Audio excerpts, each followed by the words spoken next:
connecting you to the people that shape the communities and neighborhoods of Kansas City. This is Time Warner Cable Newsmakers.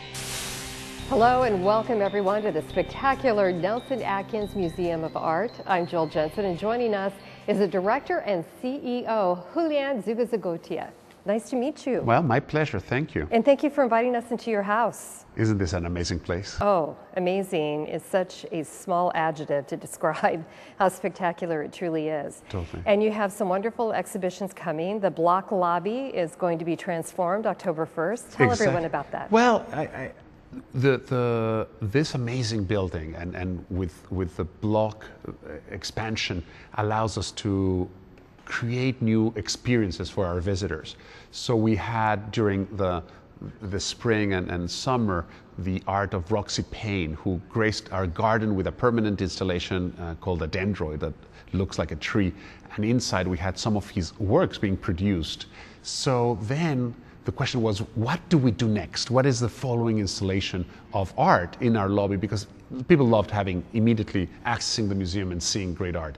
And the name has been a surprise to many because everybody assumed that we would continue just doing a lot of contemporary art. Sure. But we're bringing one of the greatest sculptures in the world, one that has already been gracing our museum, and we have actually in this room, and it is also a staple of our entrance, the Thinker. And we're talking about Rodin, of course. So we're going to do a big exhibition on Rodin coming this fall that will be all accessible, free to the public in our lobby. So immediately as you walk into you'll see Rodin.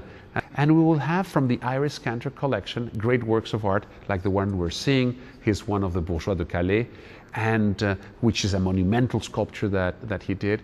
We'll have examples also of the Gates of Hell, a small selection of his many hands. He worked in series.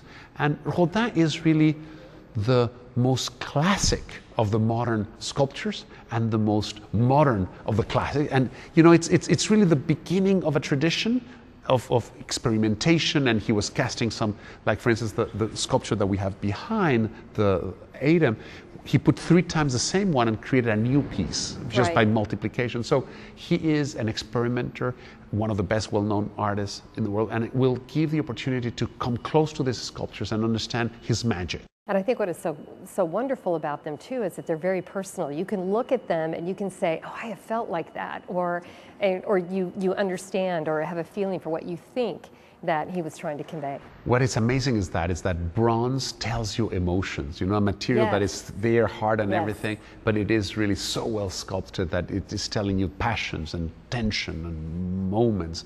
So you move past the block lobby and we see. And then we'll have alt, and alt is perhaps the 50s America, a notion of light, a notion of depicting our cities and our cityscapes in both the moments that are of introspection, of solace, and also we have Burton. And if there's one artist that brings the experience of African American life in the US, is Burton. And Burton, through collage, through colors, they become almost jazzy in music. So a city that is known for its jazz music, and a city that has a great diversity and African American population that is so immersed and part of the city, I think will tremendously enjoy seeing how Burton has depicted life, and the excitement that it is to bring all these exhibitions together is what I think our audiences will love. And I'm so sorry we're out of time, but it sounds like a spectacular fall to look forward to here at the museum. Well, we welcome all of you to come as many times as you want. All right, that is all the time that we have for this edition of Newsmakers.